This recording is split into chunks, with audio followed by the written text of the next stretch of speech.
Okay, mamas, watch this. The real test isn't the middle of the floor, it's the edges.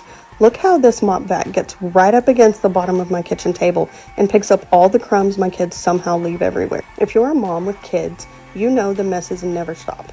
Between snack crumbs, sticky spills, and muddy footprints, my floors need constant attention. I've been testing out this Dreame mop vac, and what impressed me the most is how well it cleans right along the edges. Usually vacuums leave a strip of dirt behind, but this gets so much closer to the wall, which means less work for me later. It vacuums and mops at the same time, so I'm cleaning up everyday kid messes in one step instead of two. For busy moms who want clean floors without spending all day cleaning, this has been a huge time saver. I'll link it below if y'all want to go check it out.